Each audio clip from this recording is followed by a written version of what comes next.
Guys I hope आप लोग session 11 तक कर चुके होंगे क्योंकि हमारे को मैसेजेस भी काफ़ी आ रहे थे कि सेशन 12 कब आएगा. So we are starting with session 12 on Norman Lewis. अब इसमें सेशन 12 अगेन सेशन 11 का कंटिन्यूएशन है, पीपल एंड प्रोफेशंस. सो सबसे पहला वर्ड है एंथ्रोपोलॉजिस्ट. एंथ्रोपोलॉजिस्ट एक ऐसा वर्ड है जो नॉर्मन लुइस में ऑलमोस्ट सेशन 1 से आ रहा है. आई होप ये तो अब तक आपको क्लियर भी हो गया होगा. एंथ्रो का रूट वर्ड था ह्यूमन, फिलैंथ्रो वगैरह हमने सब किया था. एंड लॉजी होता था स्टडी या साइंस. सो एंथ्रोपोलॉजिस्ट जो वर्ड था वो था एक वो आदमी जो ह्यूमैनकाइंड को पढ़ता है, जो स्टडी ऑफ ह्यूमंस पढ़ता है, राइट. तो that guy is an anthropologist. अब आज बात करते हैं एंथ्रो के बाद जो हमारा सेकेंड रूट वर्ड है दैट इज एस्ट्रो. वर्ड आता है एस्ट्रोनॉमर, राइट. अब एस्ट्रोनॉमर में जो मेरा पहला रूट है that is astro. Astro comes from the word star and nom comes from the word arrangement, law और ऑर्डर. सो वो साइंटिस्ट जो स्टार्स को पढ़ते हैं they are astronomers. Normally distances वगैरह, मून कितनी दूर है अर्थ से, सन कितनी दूर है अर्थ से, कितने लाइट ईयर्स दूर है, तो those guys are astronomers, right. तो एस्ट्रोनॉमर्स हो गए हमारे साइंटिस्ट जो डिस्टेंसेस वगैरह पता लगाते हैं. तो अब इसमें मेरे पास 2-3 वर्ड्स आ जाते हैं. नॉमर, नॉमी, अगर MY लिखा है तो this will become a noun. तो एस्ट्रोनॉमर पर्सन हो गया, एस्ट्रोनॉमी नाउन हो गया, और जो एग्जाम्स में वर्ड आता है दैट इज एस्ट्रोनॉमिकल. एस्ट्रोनॉमिकल जो वर्ड है वो वर्ड ये लास्ट में पूरे कंप्लीट लिखूंगा, कोई टेंशन की बात नहीं है. तो एस्ट्रोनॉमिकल मींस बहुत बड़ा, तारों जितना बड़ा. तो एस्ट्रोनॉमिकल का जो सिनोनियम हो जाएगा वो हो जाएगा ह्यूज. अब मैं बोल सकता हूँ astronomical figures, right. So astronomical figures मतलब बहुत बड़ा अमाउंट. तो big amount, huge amount and astronomical amount. Astro is star, nomy is arrangement. तो एस्ट्रोनॉमिकल फिगर हो गई बहुत बड़ा आपका अमाउंट. तो एस्ट्रोनॉमिकल का रूट सिनोनियम हो जाता है ह्यूज. अब हम एस्ट्रोनॉमी से कंपेयर करते हैं एस्ट्रोलॉजी. लॉजी का मतलब होता है पढ़ाई और नॉमी का मतलब होता है अरेंजमेंट. तो एस्ट्रोनॉमर हो गया साइंटिस्ट जो देखता है कि चांद कहाँ है, तारे कहाँ है, पोजीशन क्या है, कोई एस्ट्रॉइड हिट कर रहा है उसकी पोजीशन क्या है. तो astronomer is a scientist. Whereas astrologer is a person who studies the impact of stars on human body. जो आपके तारों की दशा, ग्रहों की दशा देख के बताता है कि आप पे क्या इम्पैक्ट पड़ेगा, कि आपका शनि स्ट्रांग है, कि राहु स्ट्रांग है, कि केतु स्ट्रांग है, कि मंगल स्ट्रांग है. जो पंडित जी आपको ये सब बताते हैं कि बेटे मंगल की दशा बहुत ख़राब है, तो वो एस्ट्रोलॉजर हैं, एस्ट्रोनॉमर नहीं है. अब रिसेंटली CDS का ही ये क्वेश्चन है कि उसने एस्ट्रोनॉमर को बुलाया अपनी कुंडली बनवाने के लिए. तो वो एस्ट्रोनॉमर को नहीं बनाएगा कुंडली बनवाने के लिए. कुंडली बनवाने के लिए किसको बुलाएगा? एस्ट्रोलॉजर को बुलाएगा. तो हमारा जो नेक्स्ट वर्ड आ जाता है वो आ जाता है एस्ट्रोलॉजर. तो अब यहाँ पे मुझे जो डिफ्रेंशिएशन करना है वो एस्ट्रोनॉमर और एस्ट्रोलॉजर में करना है, ये मुझे याद रखना है. तो एस्ट्रोलॉजी, एस्ट्रोलॉजर पर्सन हो गया जो ज्योतिषी होता है. तो दिस इज ज्योतिषी एंड दिस इज साइंटिस्ट. तो एस्ट्रोनॉमर साइंटिस्ट है एंड एस्ट्रोलॉजर ज्योतिषी है. तो आई होप आपको समझ में आ गया होगा. 3 रूट वर्ड्स हैं. एस्ट्रो कहीं पे भी आएगा तो हम उसको बोलेंगे स्टार्स, नॉम कहीं पे भी आएगा तो अरेंजमेंट, लॉ या ऑर्डर, ठीक है, और लॉजी आएगा तो साइंस और स्टडी. सो एस्ट्रो से हमें जो नेक्स्ट 2 वर्ड्स मिलते हैं वो मिलते हैं एस्ट्रोनॉट और कॉस्मोनॉट. नॉर्मली क्या होता है कि जो अमेरिकन्स हैं वो अपने अंतरिक्ष यात्रियों को एस्ट्रोनॉट बोलते हैं, वेरएज जो रशियंस हैं वो कॉस्मोनॉट बोलते हैं. सो बहुत ज़्यादा फ़र्क नहीं है. अगर मैं वैसे बोलूँ अंतरिक्ष यात्री इज़ ईदर एस्ट्रोनॉट और कॉस्मोनॉट. बट जैसे हम बात कर चुके हैं एस्ट्रो का मतलब है स्टार्स और कॉस्मो का मतलब होता है यूनिवर्स. तो अगर कॉस्मोलॉजी आता है तो यूनिवर्स की पढ़ाई, और एस्ट्रोलॉजी आता है तो चांद तारों की पढ़ाई. तो यूनिवर्स की पढ़ाई अगेन सेम चीज़ हो जाएगा. सो एस्ट्रोनॉट एंड कॉस्मोनॉट्स. अब आते हैं हम इम्पॉर्टेंट वर्ड पे दैट इज़ नॉट. नॉट का मतलब होता है सेलर. सेलर मतलब जो आप तैरता है, जो समुद्री यात्री बेसिकली. सेलर, शिप्स और सेल, राइट. तो क्यों एस्ट्रोनॉट को एस्ट्रोनॉट बोला जाता है? बिकॉज अंतरिक्ष में आप चलते नहीं हैं, यू सेल, ठीक है. जैसे पानी में बहते हैं, पानी में तैरते हैं, इसी तरह से आप अंतरिक्ष में भी because there is no gravity and all those things, तो you just sail technically, right. So इसलिए naut means sailing, sailor and ships. अब जो नेक्स्ट वर्ड इससे आता है वो आता है नॉजिया. नोज़िया का बेसिक मीनिंग है जब आपको जी मिचलाता है, उल्टी जैसा लगता है, ठीक है। कुछ लोगों को बस में नोज़िया होने लगता है, कुछ लोगों को ट्रेन में नोज़िया होने लगता है, कि पहाड़ी रास्ते में ट्रैवल करते हुए नोज़िया होने लगता है। नोज़िया इज़ बेसिकली जब आपका मन ख़राब होता है एंड यू फील प्यूकिश। तो नोज़िया वर्ड्स भी नॉट से आया है, सेलिंग से आया है, क्योंकि सबसे ज़्यादा जो प्रॉब्लम होती है वो शिप में जाने में होती थी पहले। अभी तो फिर भी शिप्स बहुत बड़ी हैं, बट पहले क्या होता था, क्योंकि आप समुद्र में जाते तो शिप ऐसे ऊपर नीचे करते हुए चलती थी, तो शिप सिकनेस या सी सिकनेस बोलते हैं हम उसको, कि आप समुद्र में जाते ही आपको उल्टियाँ आने लगती हैं because of that reason. So nausea means जब आपको उल्टी जैसा लगता है या तबीयत ख़राब होती है, तो इट इज़ सी सिकनेस या शिप सिकनेस। तो एग्ज़ाम में अगर नोज़िया वर्ड आता है तो आप इसको कैसे देखेंगे, आप इसको बीमारी के रूप में देखेंगे, और बीमारी वाला वर्ड अगर चाहिए तो आप नोज़िया लिख के आ सकते हैं। तो नॉट से जो हमारे का सबसे इंपॉर्टेंट वर्ड आता है और एग्जाम में आता है, that word is nausea, right. So let's move ahead. So guys वापस आते हैं एस्टर पे या एस्ट्रो पे। एस्ट्रो का मतलब होता है स्टार। सो जो एस्टर होता है, aster is basically a flower जिसकी शेप तारे जैसी होती है। तो एस्टर क्या होता है, एस्टर एक स्टार शेप्ड फ्लावर होता है। अब एस्टर से इंपॉर्टेंट वर्ड जो आपने हमेशा सुना होगा, दैट इज़ एस्ट्रिक्स। अगर आप कंप्यूटर पे बहुत ज़्यादा काम करते हैं तो कंप्यूटर में एस्ट्रिक्स होता है, आपके फ़ोन में एस्ट्रिक होता है। आई थिंक 0 इधर 9 और इधर 8 होता है, इधर वाले पे एस्ट्रिक्स होता है, इधर वाले पे हैशटैग होता है। आजकल हैशटैग ज़्यादा फेमस हो रखा है एस्ट्रिक्स से, but again asterisk is a symbol जो हमें कंप्यूटर और फ़ोन पे दिख जाता है, ऐसे वाला सिंबल, राइट। तो that is asterisk, right. And third word जो आता है हमारा स्टार से, दैट इज़ एस्ट्रोफिजिक्स। एस्ट्रोफिजिक्स क्या हो गई, वो फिजिक्स जो आपको अगेन चांद तारों के बारे में पढ़ती है। तो एस्ट्रोनॉमर का केवल एक काम है, that is finding out the distances and all. May be astrophysics में नए तारे जो ढूंढते हैं, नए प्लैनेट्स जो ढूंढते हैं, उनको जो भी नाम देते हैं, ऑल दैट इज़ एस्ट्रोफिजिक्स। तो एस्ट्रोफिजिसिस्ट, एक सीरियल आता है बिग बैंग थ्योरी, अगर वो आप देखते हैं तो it is about scientist and बहुत कॉमेडी सीरियल है, इट्स अ सिटकॉम। सो उसमें this guy is an astrophysicist and there is one thing, अगर आप कोई नया तारा ढूंढते हैं तो आपको लिबर्टी होती है कि आप उसको क्या नाम दें, आप उसको अपनी मर्जी से भी नाम दे सकते हैं, राइट। तो that is all what astrophysics do. जैसे प्लूटो अब प्लैनेट नहीं है, प्लूटो अब आज से 20 साल पहले प्लैनेट था, तो ये सारे जो डिसीजंस है ये एस्ट्रोफिजिसिस्ट ने लिए होंगे। एस्ट्रोफिजिक्स का उसमें एक बहुत इंपॉर्टेंट रोल रहा होगा कि दे वुड हैव डिसाइडेड कि नहीं यार प्लूटो प्लैनेट नहीं है, प्लूटो तो कुछ और है, right. So these are the next 3 words जो हमें एस्टर से आते हैं या एस्ट्रो से आते हैं। एस्टर फूल हो गया, एस्ट्रिक्स सिंबल हो गया।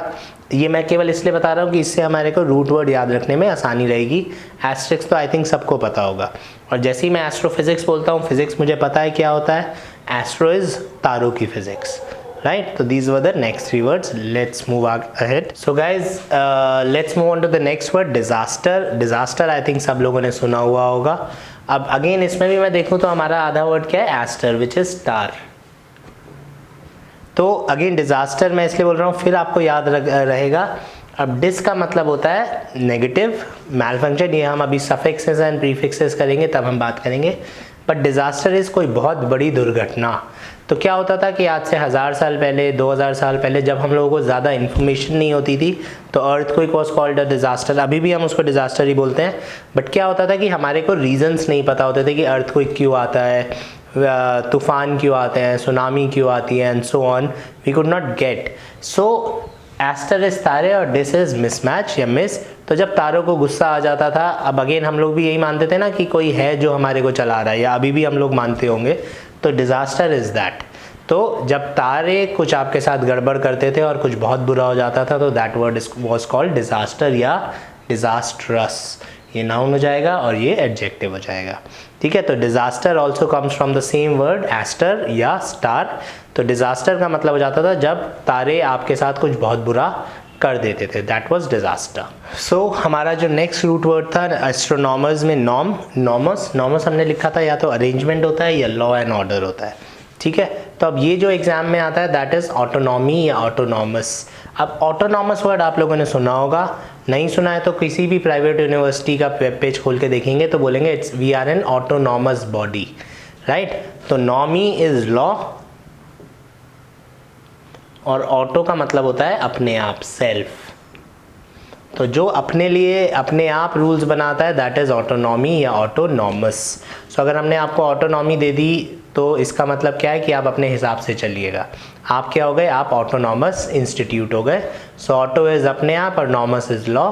सो इसीलिए आप बहुत सारी यूनिवर्सिटीज़ में देखेंगे, प्राइवेट यूनिवर्सिटीज़ में देखेंगे कि ये तो ऑटोनॉमस बॉडी है, यहाँ पे सरकार का दखल नहीं हो सकता। जैसे अभी हम लोगों ने देखा होगा कि बहुत सारे इश्यूज़ हुए थे कुछ यूनिवर्सिटीज़ में, तो उन यूनिवर्सिटीज़ में भी जब गवर्नमेंट ने एंट्री करी या अच्छा बुरा जो भी किया, तो वहाँ पे यही बात हुआ कि आप उस यूनिवर्सिटी को ऑटोनॉमस उसको चैलेंज कर रहे हैं।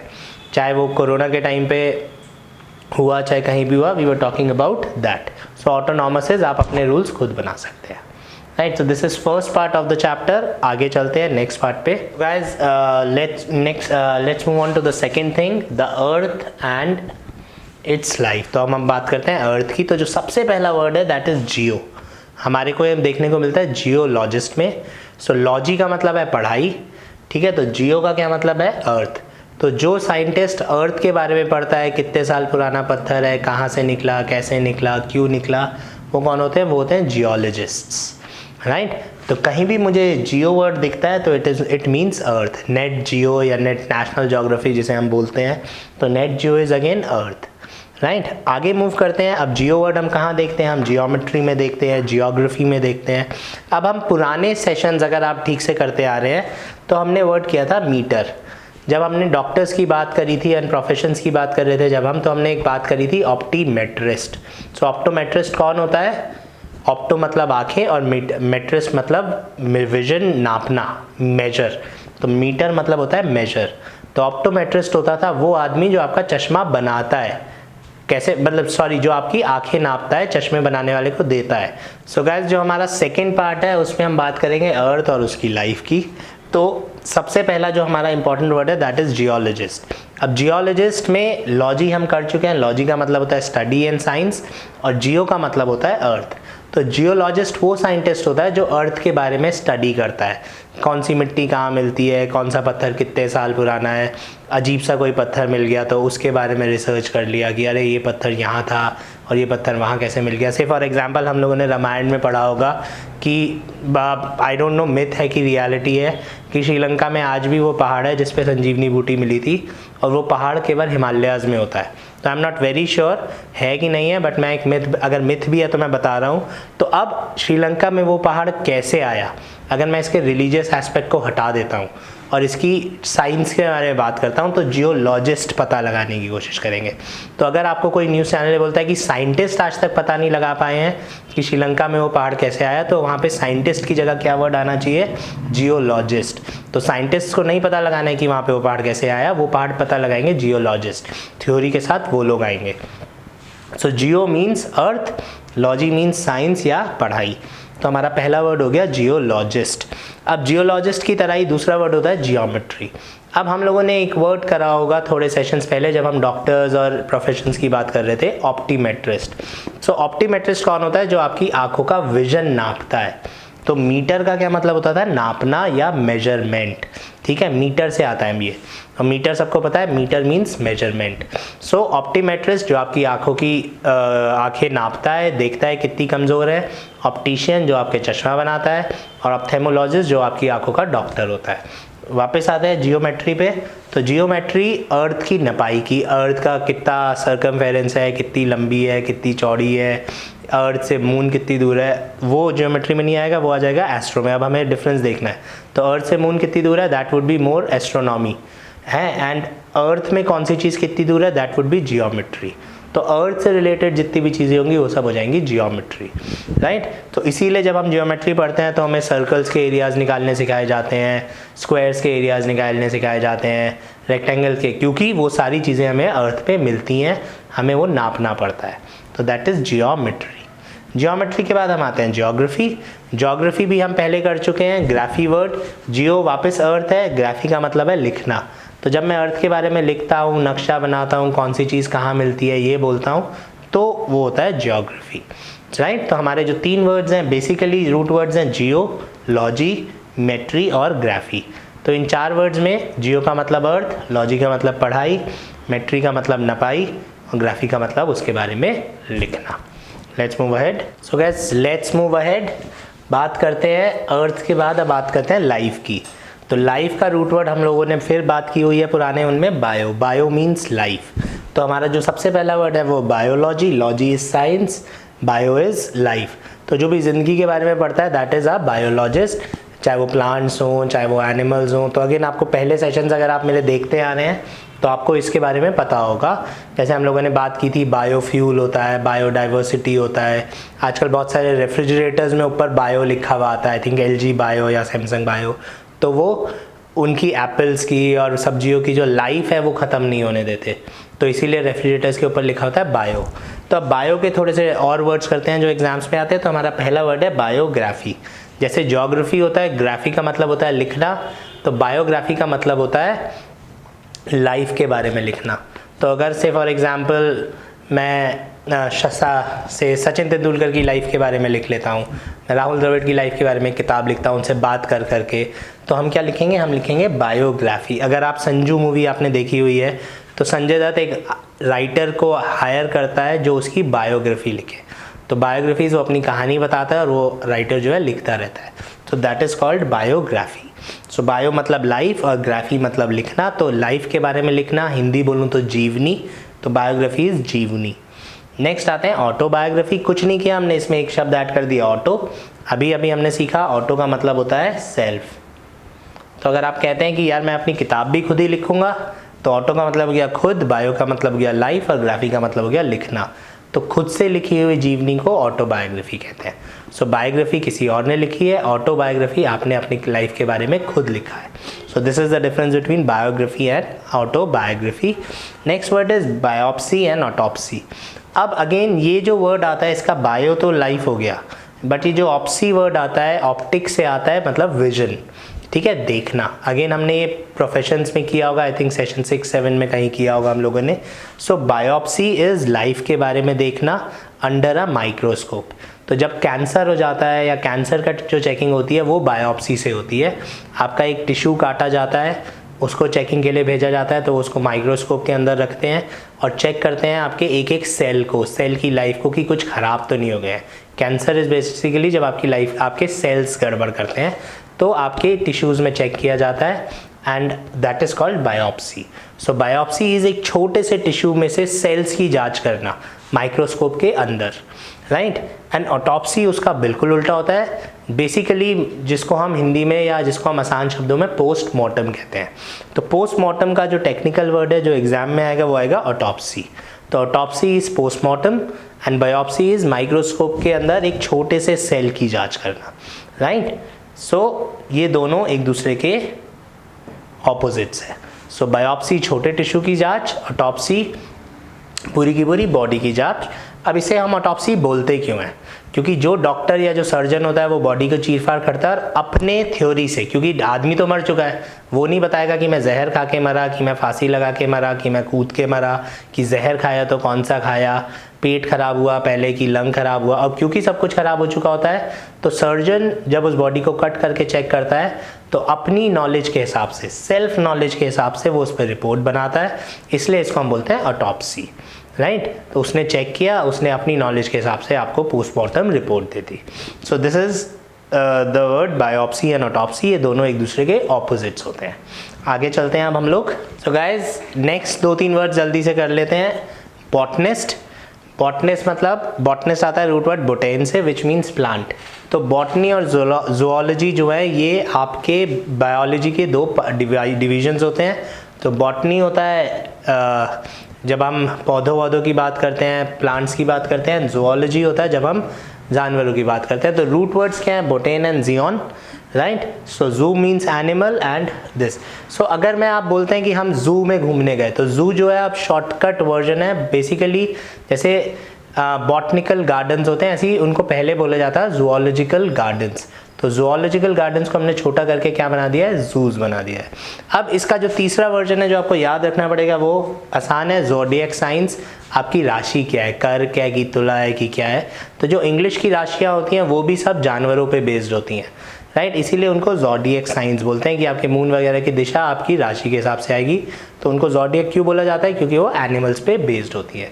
तो these were all the words in session 12 guys. हो सकता है आपको समझ में आ गया हो। जल्दी से थोड़ा सा एक बेसिक रूट्स एक बार सारी लिख लेते हैं and we'll conclude this. So guys जो इस वाले सेशन में हमने रूट वर्ड्स किए हैं एक बार जल्दी से क्विक रिविजन कर लेते हैं। एंथ्रोप, अब एग्जाम में आएगा एंथ्रो। हमारे को जो इंग्लिश में ज़्यादातर ये रूट यूज होता है that is anthro, but root is this, इसका मतलब हो गया मैनकाइंड। लॉजी, ठीक है, लॉजी का मतलब हो गया पढ़ाई, साइंस या स्टडी। तीसरा वर्ड था एस्टर, स्टार्स, ठीक है। तो एस्ट्रोनॉमर एंड एस्ट्रोलॉजर दो इंपॉर्टेंट वर्ड हैं जो एग्जाम्स में स्पॉटिंग एरर्स में भी आ जाते हैं। नेक्स्ट इज नॉट्स, नॉट्स का मतलब होता है सेल। नोजिया, नॉज हमें याद रखना है, नोजिया इसके बहुत ज़्यादा वर्ड्स है नहीं। नोजिया इज सी सिकनेस या शिप सिकनेस, नोजिया का मतलब हो जाएगा शिप, नॉज। डिस हमने बात की थी, हमने मिलाया था डिस और एस्टर को, दैट वाज डिजास्टर। तो डिस इज अगेंस्ट और एस्टर इज तारे। तो जब चांद तारे आपके अगेंस्ट हो जाएं तो आपके साथ जो बहुत बुरा होता है वहाँ से ये वर्ड आया था डिजास्टर। तो इसीलिए अर्थक्वेक वगैरह को डिजास्टर बोला जाता है, क्योंकि इनिशियली हमारे को बहुत ज़्यादा आइडिया था नहीं कि ये होते कैसे हैं, तो इसलिए हम लोग उसको डिजास्टर बोलते हैं या अगेंस्ट बोलते हैं, ठीक है। नेक्स्ट वर्ड इज नोमोस, एक सेकेंड, अगेंस्ट, ठीक है। Next word is nomos. Nomos क्या होता है? नोमोस होता है जब हम excuse me,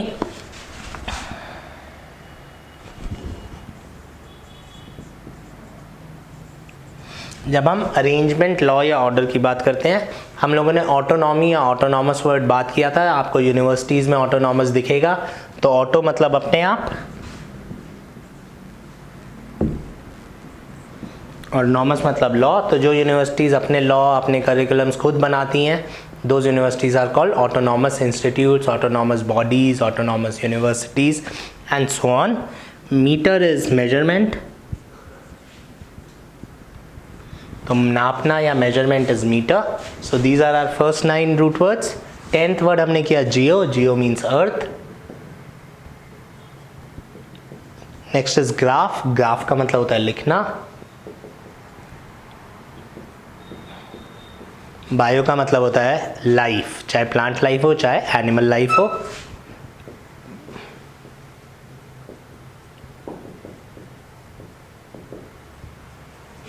Botany is plants and zoology is animals. So these were the 15 roots that we've covered in this session. I think इसके बाद का जो इसका टेस्ट है इम्पॉर्टेंट हो जाता है। मैं करा नहीं रहा हूँ, मेरे को लगता है आपको समझ में आ गया होगा। तो आई वुड सजेस्ट कि जैसे हमने पहले बोला है, हमने उसका लिंक डाला हुआ है हमारे टेलीग्राम पे भी, सब जगह पे। जितने लोगों ने अभी भी बुक डाउनलोड नहीं की है, इट्स हाई टाइम आप बुक डाउनलोड करके इसके टेस्ट पैरेलली करना शुरू करिए और हमें डाउट्स भेजना शुरू करिए। चलिए, thank you guys. Thanks for watching the video. If you found this video helpful, press the like button, subscribe to our channel and ring that bell icon so that you can get notified every time we upload a new lesson.